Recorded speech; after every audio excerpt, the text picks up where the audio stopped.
Hello students, अभी तक हम लोगों ने GOC2 में इंटरमीडिएट्स की स्टेबिलिटी का कंपैरिजन पढ़ा। इंटरमीडिएट्स किस टाइप के होते हैं, कितने टाइप के होते हैं वो पढ़ा, और एसिड्स, डिफरेंट एसिड्स की एसिडिक स्ट्रेंथ में कंपैरिजन किस तरह से किया जाता है उसके बारे में पढ़ लिया है।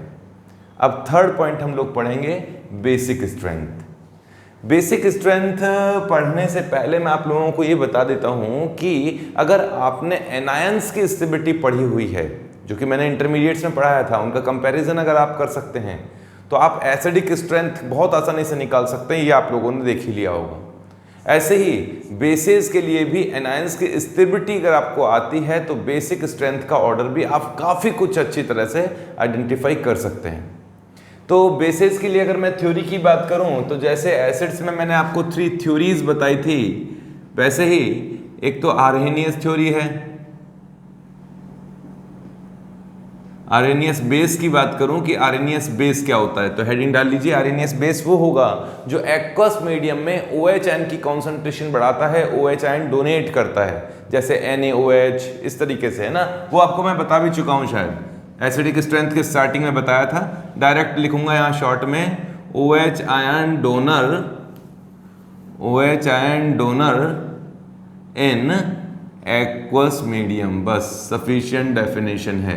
यहाँ एग्जांपल्स की जरूरत भी नहीं है। हाँ, मैं बोल जरूर सकता हूँ NaOH या फिर अमोनियम हाइड्रोक्साइड या फिर कैल्शियम हाइड्रोक्साइड या KOH, NaOH, बहुत सारे होते हैं, ठीक है।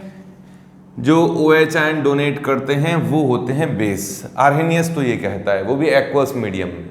जबकि ब्रॉन्स्टेड बेस की बात करता हूं मैं, लिखो ब्रॉन्स्टेड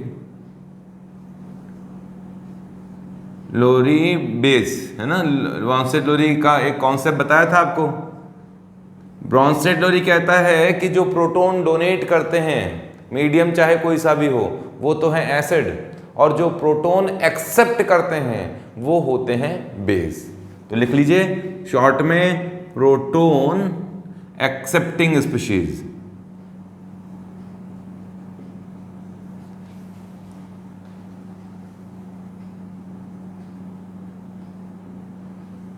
ठीक है, प्रोटॉन एक्सेप्टिंग स्पीशीज जो होंगी वो बेसेस होंगे। नेक्स्ट है, एक आता था लुईस क्या बोल के गया? लुईस बेस वो होगा जो लोन पेयर डोनेट करता होगा, जिसके पास लोन पेयर होगा और लोन पेयर डोनेट करता होगा प्रोटॉन को, है ना। प्रोटॉन को नहीं, वैसे किसी भी वैकेंट ऑर्बिटल में इलेक्ट्रॉन डोनेट करता हो, लोन पेयर डोनेट करता हो तो शॉर्ट में ही लिखेंगे लोन पेयर डोनेटिंग स्पीशीज। ये तो मैंने आपको शॉर्ट में बता दिया। अब देखो, बेस दो तरह के हो सकते हैं। एनायोनिक बेस भी हो सकता है, नेगेटिव चार्ज है, लोन पेयर है, ये हो गया एनायोनिक बेस। और न्यूट्रल बेस भी हो सकता है, जिसके पास कोई चार्ज नहीं है बट लोन पेयर तो है, न्यूट्रल बेस ने H+ आयन को अपने लोन पेयर डोनेट किए, जैसे इसने अपने लोन पेयर डोनेट किए तो लोन पेयर डोनर हो गया, लुईस बेस हो गया। H+ को एक्सेप्ट कर रहा है, ब्रॉन्स्टेड भी हो गया। क्या स्पीशीज बनेगी H+ एब्जॉर्ब करने के बाद में? BH, ये बना। इस बेस का ये क्या हुआ? Conjugate acid. सिमिलरली इस लोन पेयर ने डोनेट किए इलेक्ट्रॉन, तो ये जो B था, B कोई बोरोन नहीं है ना, B कोई एटम है, बेस है, तो इसने हाइड्रोजन को इलेक्ट्रॉन डोनेट किए, तो इसका जो न्यूट्रल चार्ज था वहाँ पॉजिटिव चार्ज आ जाएगा क्योंकि इसने इलेक्ट्रॉन डोनेट किए हैं, तो ये भी कॉन्जुगेट एसिड बना। किसका? इस B न्यूट्रल वाले बेस का। क्लियर है? तो कहने का मतलब ये था कि बेस जो होते हैं वो आयनिक भी हो सकते हैं, नेगेटिव चार्ज होगा तो लोन पेयर होंगे उस पर, तो इलेक्ट्रॉन डोनेट कर लेगा, या फिर वो न्यूट्रल बेस भी हो सकता है जिसके पास लोन पेयर हो और H+ को इलेक्ट्रॉन डोनेट कर सके। कुल मिला के ये है कि जो बेस जितना आसानी से लोन पेयर को डोनेट करेगा, किसको? H+ आयन को, वो उतना ही अच्छा बेस होगा। और इसी के बेसिस पे हम लोग सारी बेसिक स्ट्रेंथ का कंपैरिजन करेंगे। इसे लिखो, मैं मिटाता हूं इसे। नेक्स्ट लिखिए फैक्टर्स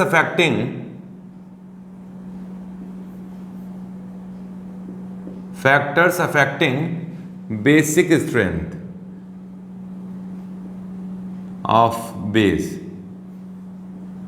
कौन कौन से फैक्टर है जो बेसिक स्ट्रेंथ को बढ़ाते हैं? सबसे पहला फैक्टर तो यह है कि कोई भी एनायोनिक बेस होगा वो अपने करस्पॉन्डिंग न्यूट्रल बेस के रेस्पेक्ट में स्ट्रॉन्गर बेस होगा, उसकी बेसिक स्ट्रेंथ ज़्यादा होगी। कहने का मतलब ये है कि एनायोनिक बेस की बेसिक स्ट्रेंथ ज़्यादा होगी उसके करस्पॉन्डिंग न्यूट्रल बेस के रेस्पेक्ट में। मैं पहले सारे पॉइंट्स लिखवा देता हूँ, फिर एग्जाम्पल्स एक साथ लूँगा। ठीक है, अच्छा ये तो हो गए एक जैसे ही स्पीशीज की बात की, एक ही एनायन है, एक ही उसी एटम का न्यूट्रल है, जैसे OH- है और H2O है, उनमें कंपैरिजन हम लोग कर रहे हैं, वो एग्जांपल लेते हैं अभी। सेकंड पॉइंट ये है कि अगर कोई एनायोनिक बेस है, नेगेटिवली चार्ज बेसेस हैं और उनमें बेसिक स्ट्रेंथ का कंपैरिजन करना है तो आप उसका स्टेबिलिटी का रिवर्स कर दीजिए, जिसकी स्टेबिलिटी ज़्यादा होगी उसकी बेसिक स्ट्रेंथ कम होगी। अभी मैं समझा दूंगा, लिख लीजिए for an anionic bases basic strength inversely proportional to stability of anionic base. जो एनायोनिक बेसेस हैं उनके स्टेबिलिटी का रिवर्स होगा उनकी बेसिक स्ट्रेंथ, जो ज़्यादा स्टेबल होगा उसकी बेसिक स्ट्रेंथ कम होगी। नेक्स्ट लेते हैं H+ एब्जॉर्ब करने के बाद में जो एसिड बनेगा वो जितना ज़्यादा स्टेबल है इसका मतलब बेसिक स्ट्रेंथ उतनी ही कम है। सॉरी उल्टा बोल गया, H+ एब्जॉर्ब करने के बाद में बेस जितना स्ट्रॉन्गर है मतलब जितना स्टेबल है उसकी बेसिक स्ट्रेंथ उतनी ही ज़्यादा होगी। कहने का मतलब अगर स्टार्टिंग में कोई बेस है और उसने H+ एब्जॉर्ब करके कोई एसिड बनाया है तो ये एसिड अगर स्टेबल है तो इसका मतलब H+ एब्जॉर्ब करने के बाद ये बहुत खुश है, इसका मतलब इसकी बेसिक स्ट्रेंथ ज़्यादा है। ठीक है, तो ये कहा जा सकता है कि बेसिक स्ट्रेंथ डायरेक्टली प्रोपोर्शनल होगी stability of conjugate base. Conjugate acid, किसी एसिड बेस की बात करें तो उसका कॉन्जुगेट एसिड। आप लोग ध्यान दीजिए, मैंने जब आपको एसिडिक स्ट्रेंथ पढ़ाई थी तो उसमें भी तो यही बताया था कि H+ निकलने के बाद एनायन जो बना, जो कॉन्जुगेट बेस बना, अगर वो एनायन बहुत स्टेबल है तो एसिड के एसिडिक स्ट्रेंथ काफ़ी ज़्यादा है। सेम कॉन्सेप्ट यहाँ है, बेस ने H+ एब्जॉर्ब किया और कोई एसिड बनाया, वो एसिड अगर बहुत स्टेबल है तो इसका मतलब इस बेस की एसिडिक स्ट्रेंथ बेसिक स्ट्रेंथ ज़्यादा है। ठीक है, अभी कुछ देर तक मेरे मुंह से बेसिक स्ट्रेंथ की जगह एसिडिक स्ट्रेंथ निकल जाएगा, वो स्टार्टिंग आदत होती है, वो एसिड पढ़ाया ना बहुत देर तक, अब बेस की जगह वो एसिड निकलेगा, तो थोड़ा ध्यान देना आप लोग। अच्छा, तो नेक्स्ट क्या है, कोई भी लोन पेयर डोनेट करने की टेंडेंसी जितनी ज़्यादा होगी, प्रोटॉन को लोन पेयर डोनेट करने की टेंडेंसी जितनी ज़्यादा होगी बेसिक स्ट्रेंथ उतनी ही ज़्यादा होगी। तो basic strength directly proportional to lone pair donating tendency. Lone pair donating nature भी कह सकते हैं या टेंडेंसी भी कह सकते हैं। किसको? To proton. प्रोटॉन मतलब H+ आयन को लोन पेयर डोनेट करने की टेंडेंसी जितनी ज़्यादा होगी वो उतना ही अच्छा बेस होगा। हालांकि कोई ज़रूरी नहीं है कि है ना लोन पेयर प्रोटॉन को ही डोनेट किए जाएं, लोन पेयर किसी भी ऐसी स्पीशीज़ में भी डोनेट किए जा सकते हैं जिसके पास वैकेंट ऑर्बिटल है। क्लियर है? कुल मिला के मेन मुद्दे की बात तो ये है कि लोन पेयर डोनेट करने की टेंडेंसी होनी चाहिए। अच्छा, किसी लोन पेयर में मान लीजिए ऐसा है कि वो रेजोनेंस में इन्वॉल्व है और लोन पेयर डोनेट करने की टेंडेंसी कम हो रही है तो उसकी बेसिक स्ट्रेंथ कम हो जाएगी। किसी एटम पर लोन पेयर की अवेलेबिलिटी ज़्यादा होनी चाहिए, किसके लिए अवेलेबिलिटी ज़्यादा होनी चाहिए? प्रोटॉन के लिए। अगर वो लोन पेयर रेजोनेंस में इन्वॉल्व हो गया तो उस पर्टिकुलर एटम पर लोन पेयर की डेंसिटी कम हो गई, अवेलेबिलिटी कम हो गई, तो उसकी बेसिक स्ट्रेंथ भी कम हो जाएगी। तो ये जो पॉइंट मैंने बताया है इसको कई तरीके से बोला जाता है कि basic strength directly proportional two electron density या इलेक्ट्रॉन अवेलेबिलिटी फॉर प्रोटॉन, कई तरीके से कह सकते हैं। इसे यूं भी कहा जा सकता है इलेक्ट्रॉन डेंसिटी, लोन पेयर की बात है ना, या फिर electron availability, availability on electron donor atom. ठीक है, कोई भी जो इलेक्ट्रॉन डोनर एटम है, जनरली ऑर्गेनिक केमिस्ट्री हम नाइट्रोजन की बात करते हैं कि नाइट्रोजन कितना अच्छा इलेक्ट्रॉन डोनर है, उसके बेसिस पे कंपैरिजन किया जाता है। ये तो हो गई इनकी बात। अच्छा, अगर किसी डोनर एटम पर, इलेक्ट्रॉन डोनर एटम पर, यहां कर देता हूं 5th पॉइंट, यहां तक तो आप लिख लो, यहां लिखूंगा 5th पॉइंट। मान लीजिए ये कोई स्पीशीज है और इसके पास लोन पेयर है और ये इलेक्ट्रॉन डोनेट करता है, ये बेस है, और यहाँ कोई ग्रुप अटैच्ड है। ये ग्रुप अगर किसी तरीके से इलेक्ट्रॉन डोनेट करता होगा, चाहे +m से या +I से, किसी भी तरीके से इसको इलेक्ट्रॉन डोनेट करता होगा, तो ये तो और आसानी से इलेक्ट्रॉन डोनेट करेगा H+n को। तो कोई भी इलेक्ट्रॉन डोनेटिंग ग्रुप्स अटैच्ड हों जो कि इलेक्ट्रॉन डोनेट करते हैं किसको? जो बेसिक एटम है, जो वास्तव में जो लोन पेयर लेके बैठा है उसे, तो बेसिक स्ट्रेंथ इसकी बढ़ेगी। अगर इसका रिवर्स कोई इलेक्ट्रॉन खींचेगा तो बेसिक स्ट्रेंथ कम होगी। तो लिखा जा सकता है 5th point, basic strength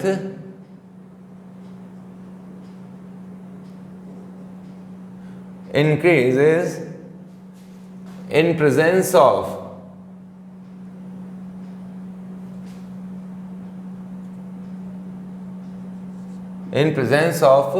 electron donating groups, short में लिखूंगा electron donating groups +m hyper conjugation +I, कहाँ? ऑन इलेक्ट्रॉन पेयर, जो लोन पेयर डोनेट करता है ना उसके बारे में, on lone pair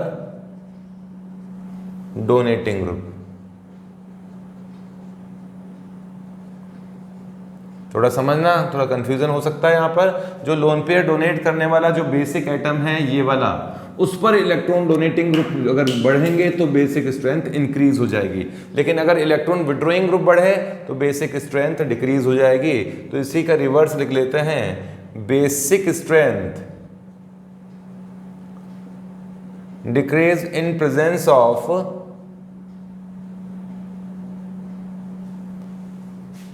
electron withdrawing group, electron withdrawing group -m -I group, कहाँ? ऑन लोन पेयर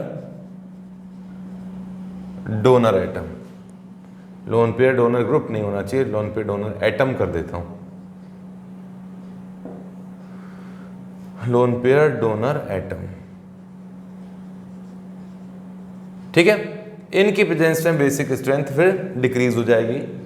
अच्छा, एक और पॉइंट है कि अगर कोई सॉल्वेंट है, जैसे कि एसिडिक स्ट्रेंथ डिफरेंट सॉल्वेंट में डिफरेंट एसिडिक नेचर रखते हैं, ऐसे ही सॉल्वेंट पर बेसिक स्ट्रेंथ भी डिपेंड करती है। इसके अलावा H बॉन्डिंग पर भी बेसिक स्ट्रेंथ डिपेंड करती है, एरोमेटिसिटी, ऐसे बहुत सारे फैक्टर्स हैं। तो अदर फैक्टर्स में एक साथ यहाँ लिख देता हूँ, पॉइंट नंबर 7 में लिख देता हूँ एक साथ ही, अदर फैक्टर्स। जैसे H बॉन्डिंग के कारण भी एसिडिक स्ट्रेंथ इफेक्टेड होती है, किस तरह से होती है वो बताएंगे। SIR इफेक्ट के कारण भी होती है और स्टेरिक हिंड्रेंस के कारण भी होती है, स्टेरिक हिंड्रेंस, और सॉल्वेशन के कारण भी बेसिक स्ट्रेंथ का ऑर्डर जो होता है डगमगा जाता है। SIR इफेक्ट अलग इफेक्ट होता है और स्टेरिक हिंड्रेंस अलग चीज है।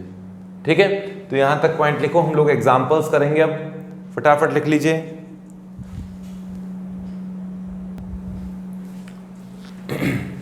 लिखिए एग्जांपल नंबर 1, स्टार्टिंग में मैं एनायोनिक बेस ले लेता हूं। चलो मैंने फर्स्ट पॉइंट क्या लिखवाया था कि एनायोनिक बेस की बेसिक स्ट्रेंथ ज्यादा होती है न्यूट्रल बेस के कंपेयर में। ये देखिए, अगर बात करें NH2 माइनस अमाइड आयन की, ये अमाइड आयन है, अमाइड आयन, और ये अमोनिया है, तो ये दोनों करस्पॉन्डिंग एटम ही है, इसमें से H+ निकल गया तो ये वाला बना। लोन पेयर तो इसके पास भी है, बेसिक स्ट्रेंथ का काम तो ये भी, मतलब बेस का काम तो ये भी कर सकता है, ये भी कर सकता है, लेकिन एनायोनिक बेस स्ट्रॉन्गर बेस होगा, बेसिक स्ट्रेंथ का ही टॉपिक चल रहा है। ऐसे ही OH माइनस भी बेस है और H2O भी बेस की तरह काम कर लेता है। अब स्टूडेंट फिर यहाँ परेशान करते हैं कि सर H2O बेस कैसे, हम तो पढ़ते आए हैं H2O तो न्यूट्रल है।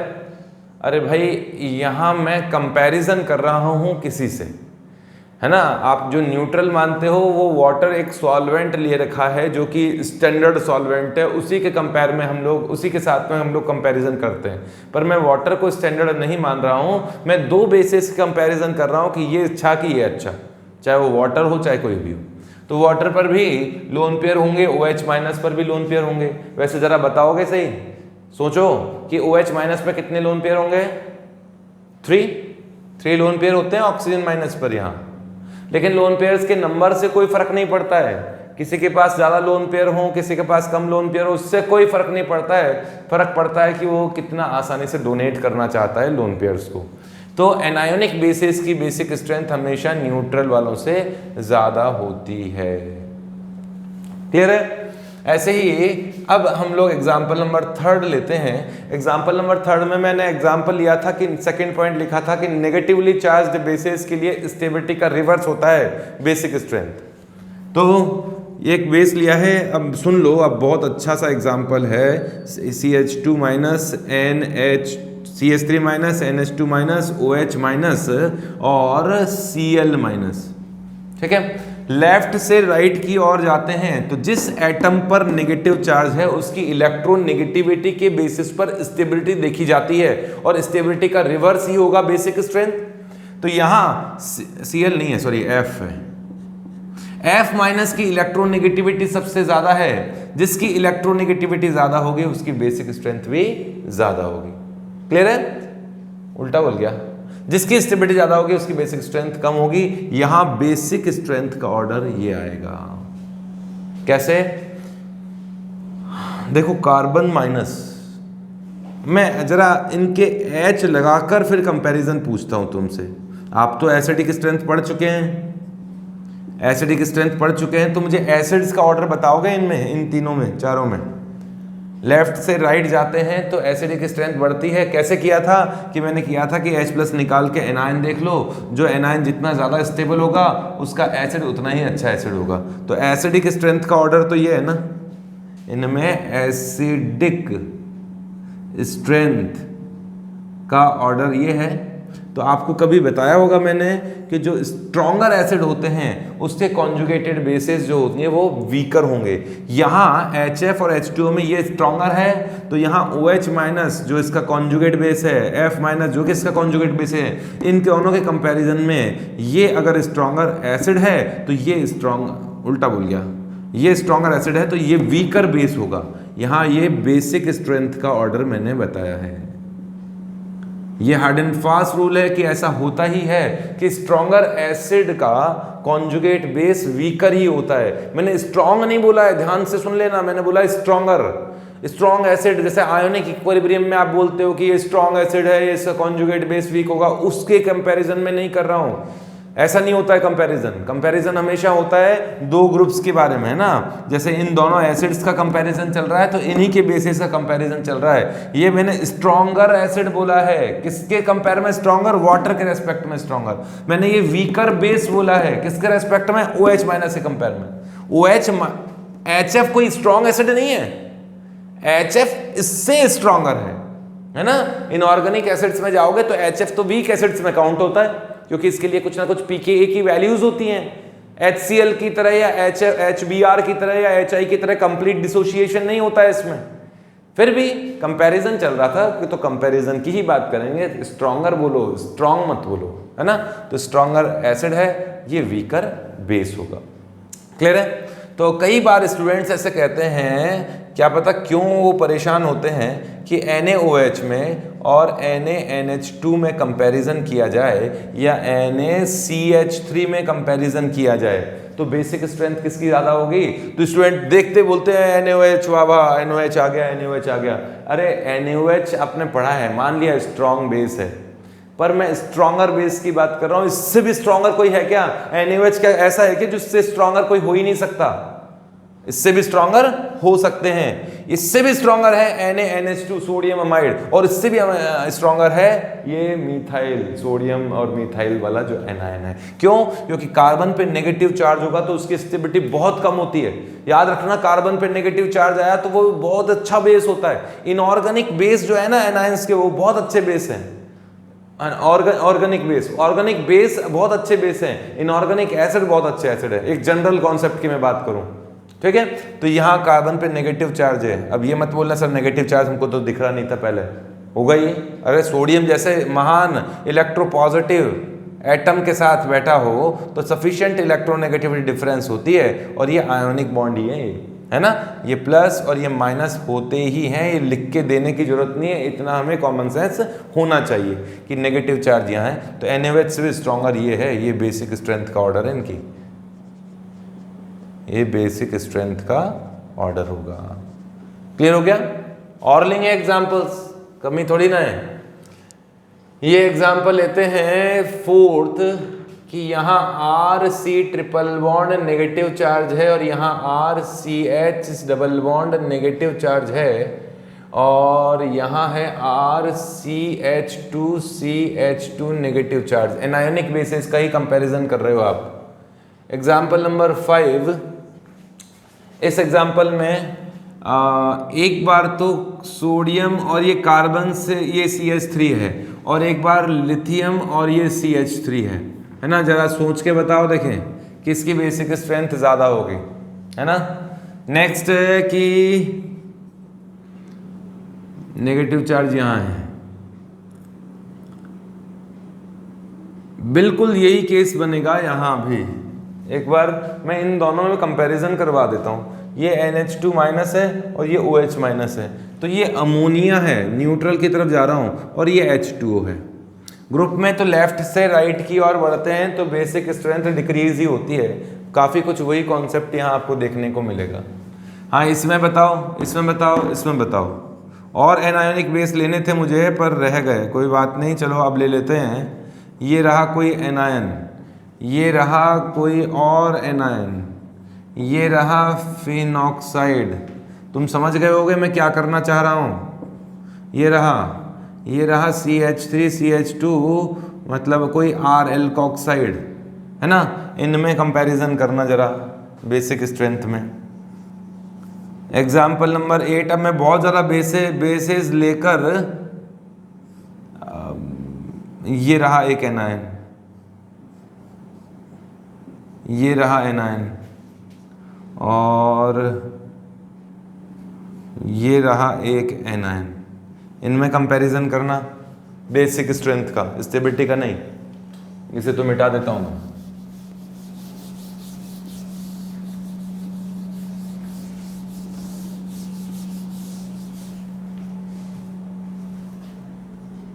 एग्जाम्पल नंबर 9, एक ग्रुप में ऊपर से नीचे की तरफ बढ़ने पर, नहीं कुछ और लेते हैं। ये CH3O ये है, मीथॉक्साइड है, ये आइसोप्रोपॉक्साइड है, और ये टर्शरी ब्यूटॉक्साइड है ना। Me लगा हुआ है यहाँ पर, मिथाइल। कंपैरिजन करो जल्दी से। और नेगेटिव चार्ज वाले एग्जाम्पल ले लें भरपूर। यहाँ Me और NH2 है, NH2 में भी ये नेगेटिव चार्ज ले लेता हूँ, और यहाँ है NH2 माइनस, यहाँ है PHNH माइनस, यहाँ है RC double bond ONH minus. इनमें कंपैरिजन करते हैं। और लेते हैं, ये नेगेटिव चार्ज हैं, ये सब नेगेटिव चार्ज के एग्जाम्पल्स हो गए।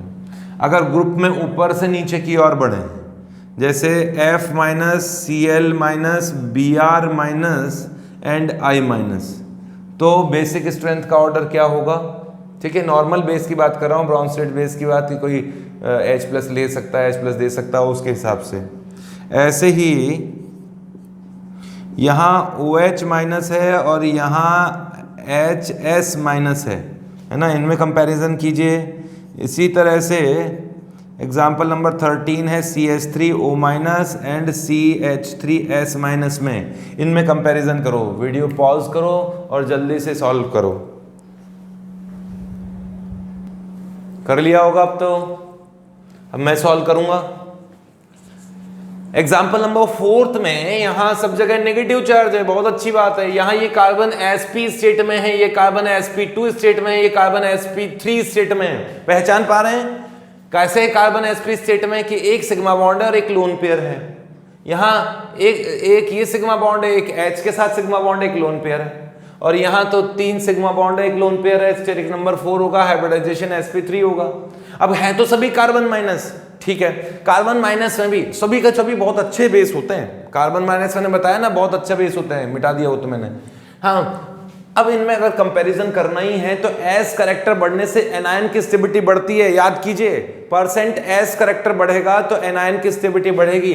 यहाँ ये sp जो है वो 50% एस करेक्टर रखता है। यहाँ sp2 में 33.33% एस करेक्टर है और यहाँ केवल 25% एस करेक्टर है ना। एस करेक्टर ज्यादा होगा तो वो एनायन ज्यादा स्टेबल होगा, क्योंकि एस करेक्टर बढ़ने से इलेक्ट्रोनेगेटिविटी बढ़ती है। इलेक्ट्रोनेगेटिविटी बढ़ेगी तो नेगेटिव चार्ज को होल्ड करने की कैपेसिटी बढ़ेगी, मतलब एनायन की स्टेबिलिटी बढ़ेगी। जिस एनायन की स्टेबिलिटी ज्यादा होगी उसकी बेसिक स्ट्रेंथ कम होगी। ये ज्यादा स्टेबल है, एस करेक्टर ज्यादा होने के कारण इसकी बेसिक स्ट्रेंथ कम है। इसकी इस तरह से ऑर्डर होगा। ये टॉपिक बेसिक स्ट्रेंथ ही चल रहा है, ठीक है। यहां बताओ, ये भी कार्बन माइनस है, ये भी कार्बन माइनस है। जरा सोच के बताओ, दिमाग लगाओ। आप लोगों ने केमिकल बॉन्डिंग तो पढ़ ही लिया होगा, केमिकल बॉन्डिंग पढ़ लिया होगा या पढ़ रहे होंगे। किसमें नेगेटिव चार्ज ज्यादा होगा? यहां भी देखो सोडियम के साथ बॉन्डेड है ना, और यहां लिथियम के साथ बॉन्डेड है। सोडियम ज्यादा इलेक्ट्रोपॉजिटिव मेटल है। यहां अगर ज्यादा इलेक्ट्रोनेगेटिव है तो ये आयोनिक कैरेक्टर इसमें काफी ज्यादा होगा, और इसमें आयोनिक कैरेक्टर कंपैरेटिवली कम होगा। लिथियम के रेस्पेक्ट में सोडियम की इलेक्ट्रोपॉजिटिविटी ज्यादा होती है। यहां नेगेटिव चार्ज का मैग्नीट्यूड थोड़ा सा कम हो जाएगा, इसके रेस्पेक्ट में कुछ कम हो जाएगा। तो नेगेटिव चार्ज कम हुआ तो स्टेबिलिटी क्या होगी? बढ़ी, बेसिक स्ट्रेंथ कम हो गई। यहां नेगेटिव चार्ज ज्यादा है, अच्छा खासा नेगेटिव चार्ज है, कंप्लीट नेगेटिव चार्ज है। जैसे मैंने बताया था, कंप्लीट नेगेटिव चार्ज जिस पे होता है वो न्यूट्रल से ज्यादा बेसिक होता है। ऐसे यहाँ नेगेटिव चार्ज ज्यादा है, यहाँ कम है, ये न्यूट्रल की ओर बढ़ रहा है। और कोई हो तो और न्यूट्रल की तरफ बढ़ जाएगा, तो बेसिक स्ट्रेंथ कम होती जाएगी, इसकी बेसिक स्ट्रेंथ ज्यादा होगी। यहाँ पर ये तो मैंने एग्जाम्पल ले लिया ये कंपैरिजन करने के लिए।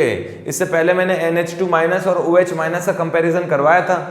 तो वैसे ही इसकी बेसिक स्ट्रेंथ ज्यादा होनी चाहिए। क्यों? क्योंकि लेफ्ट टू राइट जाते हैं तो बेसिक स्ट्रेंथ कम होती है। एक और रीजन, इलेक्ट्रोनेगेटिविटी के बेसिस पे करते हैं। ऑक्सीजन की इलेक्ट्रोनेगेटिविटी ज्यादा है, नाइट्रोजन की इलेक्ट्रोनेगेटिविटी कम है। जिसकी इलेक्ट्रोनेगेटिविटी ज्यादा होगी वो लोन पेयर डोनेट करने की टेंडेंसी कम रखेगा, ठीक है। अच्छा चलो, इसको कई बार स्टूडेंट ऐसे करते हैं कि अरे सर इसके पास तो दो लोन पेयर हैं, इसके पास तो एक ही लोन पेयर है, जिसके पास ज़्यादा होंगे वही ज़्यादा डोनेट करेगा। ज़रा आप बताओ, ऐसा होता है क्या हमेशा? जिसके पास ज़्यादा होगा क्या वो ज़्यादा डोनेट करता है क्या? आप लोगों ने अभी बहुत सारी ऐसे एग्जाम्पल्स देखे होंगे, जिनके पास बहुत पैसा होता है वो ज़्यादा डोनेट करेगा। क्या ज़रूरी है क्या ऐसा? नहीं ना, मतलब जिसका दिल बड़ा होगा वो ज़्यादा डोनेट करेगा, पर उसके पास होना भी तो चाहिए। दिल तो खूब बड़ा है और पैसा नहीं है तो कहाँ से पैसा डोनेट करेगा? इसके पास में है और इसका दिल भी बड़ा है, तो ये लोन पेयर ज़्यादा डोनेट करता है। वो थोड़ा कंजूस कैटेगरी का आदमी है, वो इलेक्ट्रॉन कम डोनेट करेगा। क्लियर है? यहां जरा देखो, याद करो, सल्फोनिक एसिड का एनायन है। सल्फोनिक एसिड ज्यादा अच्छा एसिड था, फिर कार्बोक्सिलिक एसिड उसके रेस्पेक्ट में वीकर था, फिर फिनॉल और वीकर था, वाटर और वीकर था, और अल्कोहल और वीकर था। याद आ गया? तो एसिडिक स्ट्रेंथ जिसकी ज्यादा होगी उसका कॉन्जुगेट बेस उतना ही वीकर होगा। सल्फोनिक एसिड का कॉन्जुगेट बेस वीकर है क्योंकि सल्फोनिक एसिड स्ट्रॉन्गर था। एक तरीका तो ये, या फिर इस एनायन की स्टेबिलिटी से देख लो, ये एनायन ज़्यादा स्टेबल है, बात तो वही है। ये एनायन थोड़ा कम स्टेबल है, इस जगह नेगेटिव चार्ज 3 ऑक्सीजन पे रहता है, यहाँ 2 ऑक्सीजन पे रहता है। यहाँ नेगेटिव चार्ज ऑक्सीजन पे एक ही जगह है और फिर तो कार्बन पे है।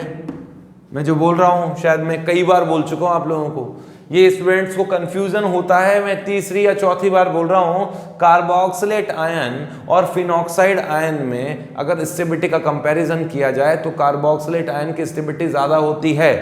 अगर आप नंबर ऑफ रेजोनेटिंग स्ट्रक्चर्स देखोगे तो इसकी रेजोनेटिंग स्ट्रक्चर्स तो केवल 2 ही हैं और यहाँ रेजोनेटिंग स्ट्रक्चर 3 है, नहीं 3 भी नहीं 5 हैं। इसमें 5 रेजोनेटिंग स्ट्रक्चर बनती है, इसमें तो 2 ही बनती है। बेचारा फिर भी बेचारा काहे को बहुत स्ट्रांग है, बहुत स्टेबल है। कैसे? क्योंकि नेगेटिव चार्ज हमेशा ऑक्सीजन पे बना रहता है। यहाँ नेगेटिव चार्ज ऑक्सीजन के साथ कार्बन पे भी आता है। कार्बन नेगेटिव चार्ज को इतना अच्छा होल्ड नहीं कर सकता जितना ऑक्सीजन कर सकता है। तो ऑक्सीजन इसमें एक ही ऑक्सीजन पर है, यहाँ 2 ऑक्सीजन पर, यहाँ 3 ऑक्सीजन पर है। ठीक है, इसलिए स्टेबल ज़्यादा ये है, ये थोड़ा कम स्टेबल, ये और कम स्टेबल। इसमें रेजोनेंस तो है, इसमें तो रेजोनेंस भी नहीं है। और इसमें तो R का प्लस I इफेक्ट से वो इलेक्ट्रॉन पुश कर रहा है। इलेक्ट्रॉन पुश करने से एनायन नाराज हो जाता है क्योंकि उसके पास पहले से इलेक्ट्रॉन है ना।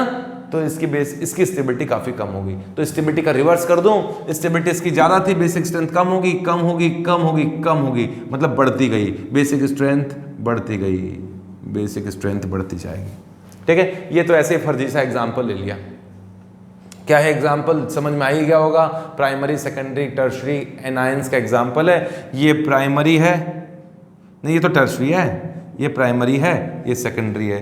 तो एनायन कौन सा ज़्यादा स्टेबल होता है? प्राइमरी एनायन ज़्यादा स्टेबल होता है, तो बेसिक स्ट्रेंथ उसकी कम होगी। टर्शरी एनायन की स्टेबिलिटी, ध्यान देना, कैटायंस में तो टर्शरी ज़्यादा स्टेबल होता है, एनायंस में प्राइमरी ज़्यादा स्टेबल होता है। तो सबसे कम स्टेबल कौन? ये ए। तो बेसिक स्ट्रेंथ किसकी ज़्यादा? ए की सबसे ज़्यादा, फिर सी की, और जो सबसे ज़्यादा स्टेबल है उसकी बेसिक स्ट्रेंथ सबसे कम होगी। ठीक है, इस तरफ बढ़ लो। इनमें भी सभी ऑक्सीजन माइनस है, डोनर एटम सभी सेम है। तो डोनर एटम सेम हो तो स्टेबिलिटी कैसे देखते हैं? डिफरेंट इलेक्ट्रॉनिक इफेक्ट्स के बेसिस पर। यहां पर मिथाइल लगे हैं 2-2, यहां मिथाइल है 3। जितने मिथाइल इलेक्ट्रॉन डोनेट करेंगे, है ना, प्लस आई वाले ग्रुप ज्यादा है ना, जितना ज्यादा इलेक्ट्रॉन डोनेट करोगे एनायन की स्टेबिलिटी उतनी ही कम होगी और बेसिक स्ट्रेंथ उतनी ही ज्यादा होगी। तो इसका बेस, ये इसकी बेसिक स्ट्रेंथ ज्यादा है, ये ऑर्डर होगा। ठीक है, इसमें प्लस आई वाला ग्रुप एक ही है, ये 2 हैं यार। अब ये रहा एग्जाम्पल नंबर 10th में नेगेटिव चार्ज नाइट्रोजन पर है, मतलब नाइट्रोजन डोनर एटम है। अब इस डोनर एटम की बेसिक स्ट्रेंथ आपको बतानी है। कर लिया होगा आप लोगों ने। ये रेजोनेंस करता है, रेजोनेंस तो ये भी करता है। रेजोनेंस करने से एनायन की स्टेबिलिटी बढ़ती है। अब मुझे बताना, ये जो चौथा वाला एनायन है, ये थर्ड वाला एनायन है, कौन ज़्यादा स्टेबल होगा? ऑब्वियसली 4th होगा। कैसे होगा? जरा इसका और इसका कंपैरिजन करना। यहाँ मैंने O- और O- लिया था, इसको हटाकर मैंने N- ले लिया है। इस ऑक्सीजन को हटा के मैंने N- ले लिया। क्या फर्क पड़ता है? जो ऑर्डर यहाँ था वही यहाँ था, जो कॉन्सेप्ट यहाँ चलता है वही कॉन्सेप्ट यहाँ चलता है। C double bond O electron, यहाँ भी वही कंसेप्ट है। C डबल बॉन्ड O का इलेक्ट्रॉन विड्रॉ करने का जो नेचर है ना, वो इस एरोमेटिक रिंग से कहीं ज्यादा होता है। यहाँ भी वही है। ये जो C डबल बॉन्ड O है, इसका -M इफेक्ट जितना ज्यादा होता है उतना एरोमेटिक रिंग का नहीं होता है। रेजोनेटिंग स्ट्रक्चर भले ही इसमें ज्यादा हो, फिर भी स्टेबिलिटी इसकी ज्यादा होती है। अकेला एक कीटोन जितने इलेक्ट्रॉन अट्रैक्ट कर सकता है, एनायन की स्टेबिलिटी जितनी बढ़ा सकता है, उतना 3 एरोमेटिक रिंग भी नहीं बढ़ा सकते। इफेक्ट मैंने बताया था, अभी वापस लूंगा इसको। चलो वापस बढ़ते हैं इसमें। तो ये ज्यादा स्टेबल है, ये थोड़ा कम स्टेबल है। इसमें तो मिथाइल ने इलेक्ट्रॉन डोनेट किया और एनायन की स्टेबिलिटी कम हो जाती है इलेक्ट्रॉन डोनेट करने से। तो स्टेबिलिटी सबसे ज्यादा इसकी है, फिर इसकी है, फिर इसकी है, और सबसे कम स्टेबिलिटी इसकी है। तो बेसिक स्ट्रेंथ का ऑर्डर जरा सा इसका रिवर्स कर दो। ये टॉपिक चल रहा है बेसिक स्ट्रेंथ, तो ऑर्डर मैंने, ये जो ऑर्डर लिख रहा हूँ बेसिक स्ट्रेंथ के ही लिख रहा हूँ। ये भी बेसिक स्ट्रेंथ का ऑर्डर है। क्लियर है? ग्रुप में जब ऊपर से नीचे जाते हैं तो एनायन की स्टेबिलिटी साइज से देखी जाती है। ओ आई माइनस बड़े साइज का है, नेगेटिव चार्ज को अच्छी तरह होल्ड कर सकता है, मतलब ये ज्यादा स्टेबल हुआ। जो ज्यादा स्टेबल है उसकी बेसिक स्ट्रेंथ कम होगी, बेसिक स्ट्रेंथ का ऑर्डर ये आएगा। ग्रुप में ऊपर से नीचे जाओगे तो बेसिक स्ट्रेंथ डिक्रीज हो जाएगी। ठीक है, ये अच्छा, ये वीकर ब्रॉन्स्टेड लोरी बेस होगा, वो कंपैरेटिवली स्ट्रॉन्गर ब्रॉन्स्टेड लोरी बेस होगा। वैसे ही ऑक्सीजन वाला का केस है, ऊपर से नीचे जाओगे तो बेसिक स्ट्रेंथ कम होगी, क्योंकि सल्फर माइनस बड़े साइज का है, बड़े साइज का ज़्यादा स्टेबल होता है, ज़्यादा स्टेबल होगा तो बेसिक स्ट्रेंथ कम होगी, कम होगी। समझ गए होंगे आप लोग? चलो लिखो इसे फटाफट, एग्जाम्पल्स को कॉपी कर लो, टैली कर लो, और मैं इसे मिटा देता हूँ, कर दो फटाफट।